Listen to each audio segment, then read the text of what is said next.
नमस्कार, बहुत स्वागत है आपका। मैं हूं रीनू। सबसे पहले कोरोना पर अब तक का अपडेट आपको दे देते हैं। भारत में कोरोना के कुल 1834 मामले अब तक सामने आए हैं। कंफर्म केस 1649 है, जबकि 141 मरीज स्वस्थ हो गए हैं और अब तक 41 मरीजों की मौत हुई है। तो बड़ी खबर आपको दे रहे हैं, कोरोना को लेकर अपडेट है। सबसे पहले अपडेट आप तक पहुंचा रहे हैं, जहां तक का अपडेट है कि भारत में कोरोना के कुल 1834 मामले सामने आए हैं, जिनमें जो कंफर्म केस है वो 1649 हैं, जबकि 141 मरीज स्वस्थ हो गए हैं और अब तक 41 मरीजों की मौत भी कोरोना के चलते हो चुकी है, जिनमें से 6 मौतें मध्य प्रदेश में हुई हैं।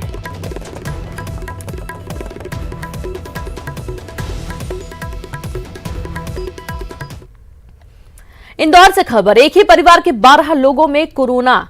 आज परिवार के 3 सदस्यों में कोरोना की पुष्टि। कल 9 लोगों में कोरोना की पुष्टि हुई थी। कोरोना की चपेट में 21, 22 और 44 साल के पुरुष। तंजीम नगर का रहने वाला परिवार। इंदौर में 75 कोरोना पॉजिटिव मरीज सामने आ चुके हैं। तो इस तरीके से मरीजों की संख्या हर दिन बढ़ रही है। एक बार फिर से पूरा परिवार कोरोना की चपेट में। कल परिवार के 9 सदस्यों पर कोरोना पॉजिटिव पाए गए थे, तो वहीं तंजीम नगर का रहने वाला ये पूरा परिवार बताया गया है और कोरोना के चलते परिवार के कई सदस्य अभी कोरोना की चपेट में हैं। और संवाददाता अरुण जुड़ गए। अरुण, चौंकाने वाली बात है कि परिवार के 12 लोग कोरोना के मरीज सामने आए हैं। बिल्कुल, देखिए इंदौर का एक तंजीम नगर में परिवार रहता है और कल इसमें 9 इनके सदस्यों को कोरोना वायरस की पुष्टि हुई थी और आज 3 सदस्य और कोरोना वायरस पॉजिटिव पाए गए हैं। लेकिन सबसे बड़ी बात है कि इसमें 3 और 5 साल की 2 छोटी छोटी बच्चियां भी कोरोना पॉजिटिव पाई गई थी और 8 साल का एक बच्चा भी था। तो 3 छोटे बच्चों को भी कोरोना पॉजिटिव पाया गया और आज जो है वो 3 पुरुष हैं जो 21, 22 और 44 साल के हैं, इनमें कोरोना की पुष्टि हुई। तो आप कितना भयावह ये होता जा रहा है कोरोना की, एक पूरे परिवार को ही इसने अपनी चपेट में ले लिया। 12 लोग इसके पॉजिटिव पाए गए हैं। अगर मध्य प्रदेश की बात की जाए तो आंकड़ा अभी 75 पहुंच गया है। कलेक्टर ने यहाँ पर अर्धसैनिक बलों की तैनाती की बात कही है। हो सकता है कि आज यहाँ पर अर्धसैनिक बलों की टुकड़ियां पहुंच जाए। कलेक्टर लगातार मॉनिटरिंग कर रहे हैं, जिला प्रशासन से लेकर राज्य सरकार तक सभी यहाँ पर मॉनिटरिंग कर रहे हैं, क्योंकि इंदौर एक हाई सेंसिटिव जोन बन गया है कोरोना को लेकर। और 75 जो मरीज है, देखिए 98 पूरे मध्य प्रदेश में मरीज हैं, उसमें से 75 इंदौर में है। तो आप समझ सकते हैं कितना गंभीर ये मामला होता जा रहा है कोरोना के संक्रमण का। और कलेक्टर का ये भी कहना है कि ये संख्या 200 तक पहुंच सकती है। इसमें घबराने की बात नहीं है, परेशान होने की बात नहीं है। सोशल डिस्टेंसिंग रखिए, घर से नहीं निकलिए, यही सब कहा जा रहा है। इंदौर 7 दिन तक कंप्लीट लॉकडाउन है। सिर्फ दूध और दवा की दुकानें छोड़ के सारे दुकानें बंद हैं। उसके बावजूद भी संक्रमण अभी यहाँ पर थमता नजर नहीं आ रहा है। और साथ ही अरुण, 3 लोगों में कोरोना की पुष्टि भी हुई है। संख्या बहुत तेजी से बढ़ रही है। लॉकडाउन पहले 3 दिन का था, 7 दिन किया गया। हो सकता है कि बढ़ रही संख्या के चलते इस लॉकडाउन को और बढ़ाया भी जाए। बिल्कुल, देखिए अभी 7 दिन का लॉकडाउन किया है, लेकिन लोग मानने को तैयार नहीं। वो घर से बाहर निकल आते हैं, जो इंस्ट्रक्शन जिला प्रशासन ने की ओर से दिए जा रहे हैं उसको वो मानते नहीं है। घरों के बाहर वो अक्सर निकल जाते हैं, सोशल डिस्टेंसिंग का पालन नहीं कर रहे हैं। यही कारण है कि अर्धसैनिक बलों को बुलाया जा रहा है कि जब वो पुलिस की नहीं मान रहे तो अब इन जो इलाके हैं, जो घनी बस्तियां हैं, वहाँ पे अर्धसैनिक बलों की तैनाती की जाएगी, जिससे कि वो आपस में लोग घुल मिल ना सके, सोशल डिस्टेंसिंग का ध्यान रखें और घर से बाहर ना निकले। तो ये सब में एहतियातें बढ़ती जा रही है। और जब पुलिस पे ही कल हमला कर दिया, मेडिकल की टीम पर हमला कर दिया। शुक्रिया अरुण तमाम जानकारी के लिए। तो कहीं ना कहीं परेशानी पुलिस को हो रही है और इसके चलते अर्धसैनिक बलों को भी बुलाया जा रहा है, ताकि जो हालात हैं वो बेकाबू ना हो सके। तो वहीं एमपी में 98 मरीज मिले हैं, जहां पर इंदौर की बात करेंगे 75 मरीज सामने आए हैं। जबलपुर में 8 मरीज हैं, शिवपुरी में 2 हैं, उज्जैन में 6 हैं, भोपाल में 4, ग्वालियर में 2। एमपी में अब तक 6 लोगों की मौत हो चुकी है। तो इस तरीके से यहां हम आपको मध्य प्रदेश की स्थिति बता रहे हैं। और ठीक इसी तरीके से छत्तीसगढ़ की भी यदि बात की जाए तो छत्तीसगढ़ में भी कोरोना से संक्रमित मरीज सामने आए हैं। छत्तीसगढ़ में कुल संख्या हालांकि 9 है और यह आंकड़ा कल भी इतना ही था। भिलाई में 1, बिलासपुर में 1, रायपुर में 5, राजनांदगांव में 1, कोरबा में 1 मरीज सामने आया है।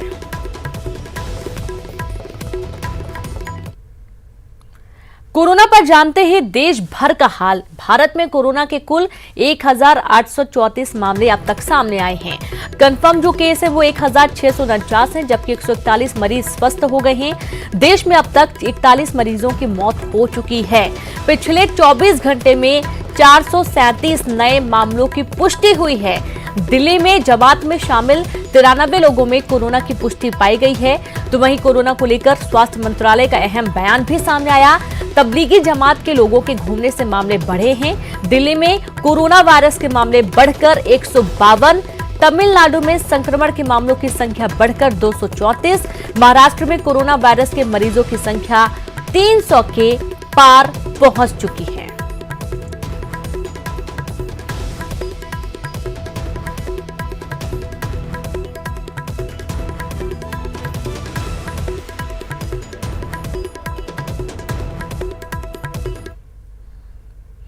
इंदौर में एक इलाके में लोगों ने स्वास्थ्य कर्मियों पर हमला बोल दिया। स्वास्थ्य कर्मियों की टीम कोरोना वायरस को लेकर जांच के लिए एक इलाके में गई थी।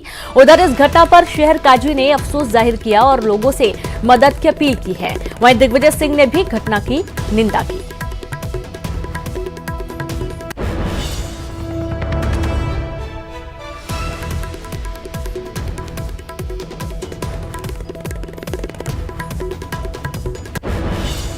कुछ भी कहने की स्थिति में नहीं है। आप जो क्या हुआ आपके साथ घटना, आप लोग वहाँ जांच करने नहीं, तो हम लोग वही जो स्क्रीनिंग के लिए हमें जो स्वास्थ्य डिपार्टमेंट ने बोला था उसके लिए हम लोग गए थे वहाँ पे। हम लोग 3 दिन से मेरा डॉक्टर जाके जा रहे हैं, डेली स्क्रीनिंग कर रहे हैं, पेशेंट को देख रहे हैं। आज भी हमको पॉजिटिव कि कोई कॉन्टैक्ट की हिस्ट्री मिली थी तो हम वहाँ गए थे देखने के लिए।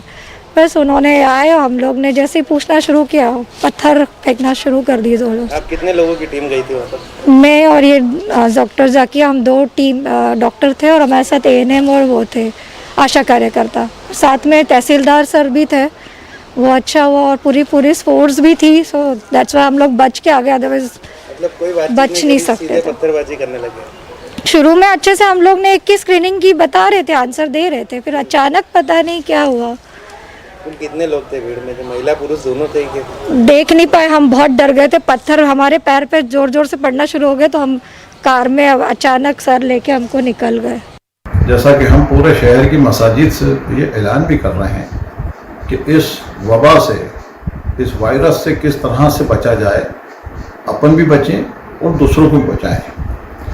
लेकिन इसमें कुछ लोग गलतफहमी में मुलविस हो जाते हैं। कुछ लोग खामोखा गलत तरीके के वीडियो जारी कर देते हैं बच्चे, जिससे गलतफहमी पैदा होती है। इस तरह से नहीं करना चाहिए। आज ये जो माहौल हमारे इंदौर में है, हम अपने घरों में हैं, ऐसा नहीं, पूरी दुनिया में जाके देखेंगे सब जगह यह हाल है। अमेरिका के अंदर तो करीब 2.25 लाख मरीज आ चुके हैं, वहाँ पर भर्ती हो चुके हैं। बहुत बुरे हाल है, पूरी दुनिया परेशान है। इसका वाहिद एक ही इलाज है, अपने आप को हम बचाना है तो अपने आप को दूसरों से दूर कर रहे हैं। कोरोना वायरस का प्रकोप बढ़ता जा रहा है। मुझे इस बात का दुख है कि इंदौर में, जो मेरा जन्म स्थान रहा है, जहां मैंने शिक्षा दीक्षा ली है, वहां बहुत तेजी से कोरोना वायरस का प्रकोप बढ़ता जा रहा है। मैं पूरे मध्य प्रदेश के लोगों से यही अपील करता हूं और विशेषकर इंदौर शहर के लोगों से विशेष तौर पर अपील करता हूं कि वे सरकार के प्रशासन का पूरा सहयोग करें इस कोरोना वायरस से बचने के लिए। इंदौर में कोरोना वायरस के संक्रमण को देखते हुए शहर के 26 इलाकों को कंटोनमेंट एरिया घोषित कर दिया गया है और इन लोगों पर स्वास्थ्य विभाग के साथ ही पुलिस की भी नजर बनी हुई है। कंटोनमेंट एरिया में आवाजाही पर पूरी तरह पाबंदी लगा दी गई है और साथ ही नगर निगम इन इलाकों को जल्द सैनिटाइज भी करेगा।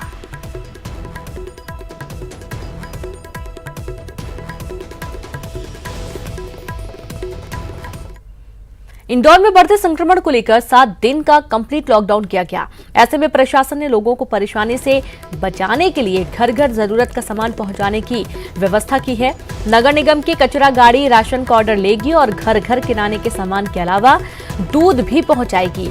इंदौर संभाग के कमिश्नर ने इसे लेकर आदेश दिया है। प्रशासन का कहना है कि ऑर्डर ज्यादा होने पर शुरुआत में लोगों को थोड़ी दिक्कत होगी, लेकिन जल्द व्यवस्था को दुरुस्त कर दिया जाएगा।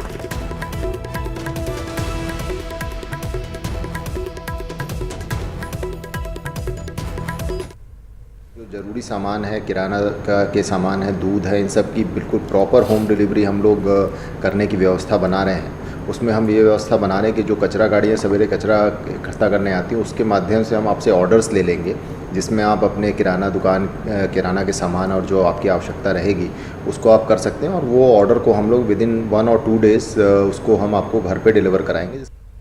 और वक्त एक ब्रेक का है। ब्रेक के बाद एक बार फिर से आप सभी का स्वागत है। श्योपुर की मस्जिदों और जमातों में बांग्लादेश के 10 लोगों के अलावा आंध्र प्रदेश और पश्चिम बंगाल के भी 8 लोग रह रहे थे, जिसकी सूचना जैसे ही जिला प्रशासन को मिली तो प्रशासनिक गलियारों में हड़कंप मच गया। अधिकारियों ने तत्काल बांग्लादेशी नागरिकों के अलावा मस्जिदों और जमातों में पाए गए सभी बाहरी राज्यों के 18 लोगों की स्क्रीनिंग करवाई और उन्हें ढेगडा के पास बनाए गए क्वारंटाइन वार्ड में ठहरा दिया गया।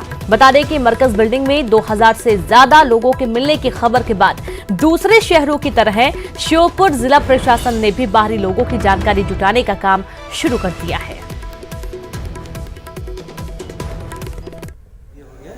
तो हमें आते हैं आप यहाँ के जिम्मेदार लोग को, हमको बहुत अच्छा सा अल्हम्दुलिल्लाह खाना पीना पूरा व्यवस्था। हमें इस बात की सूचना थी कि पूर्व से एक जमात रुकी हुई है जिसमें बांग्लादेशी व्यक्ति हैं जो बगवाज में रुकी हुई है।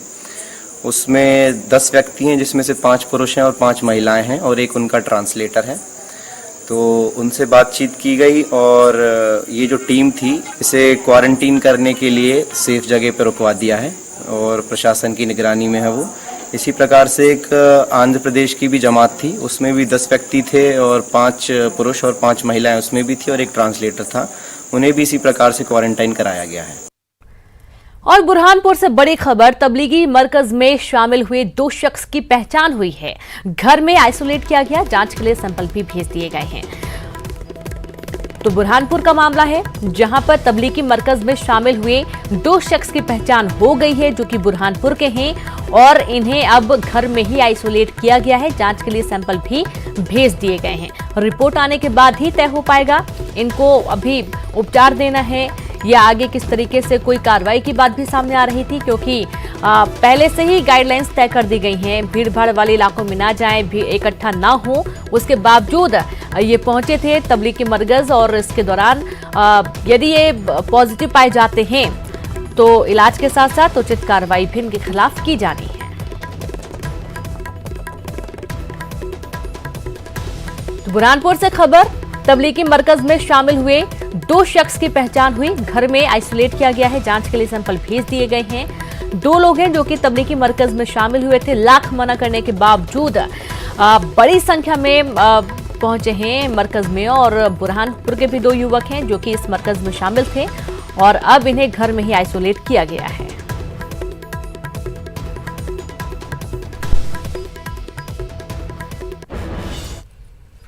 इंदौर में कोरोना पॉजिटिव के बढ़ते मामले को देखते हुए ट्रेन की बोगियों में आइसोलेशन वार्ड तैयार किए जा रहे हैं। इंदौर के अलावा महू में शुरुआत में वार्ड बनाने का काम होगा। हर वार्ड में 1 से 2 मरीजों को रखा जाएगा। वहीं स्वास्थ्य विभाग की टीम वार्ड बनाने और देखरेख करने में सहयोग करेगी।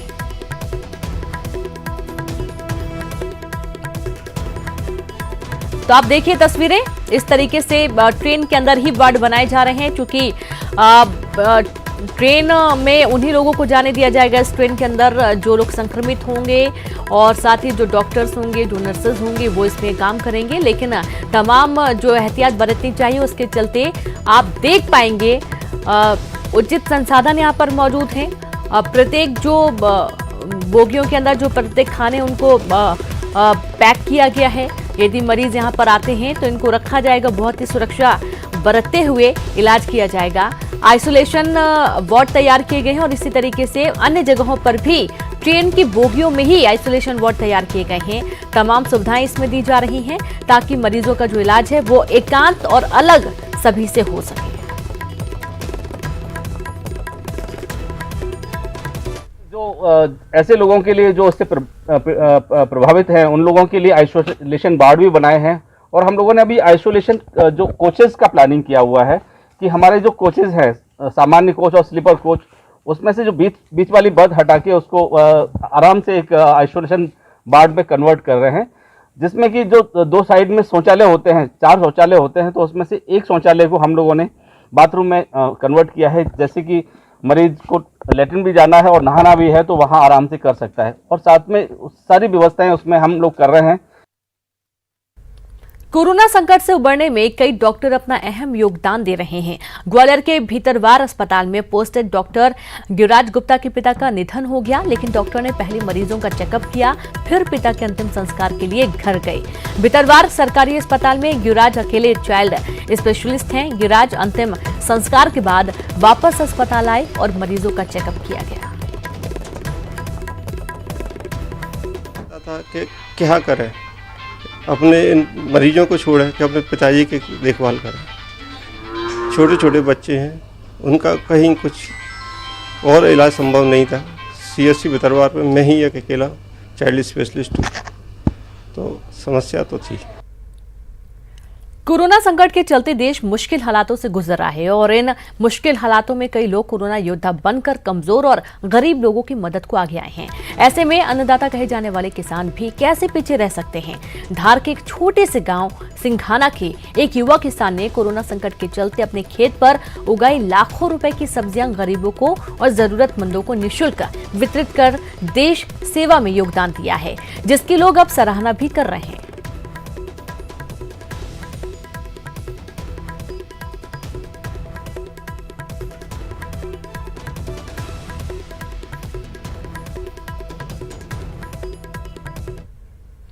और खबर भोपाल से सीएम शिवराज ने दी रामनवमी की शुभकामनाएं। घर पर रहकर ही रामनवमी मनाने की बात कही। राम हमारे अस्तित्व हैं, आराध्य हैं, प्राण हैं। घर पर ही राम की उपासना करें। भगवान राम से प्रार्थना करें कि कोरोना वायरस को जड़ से समाप्त कर दें।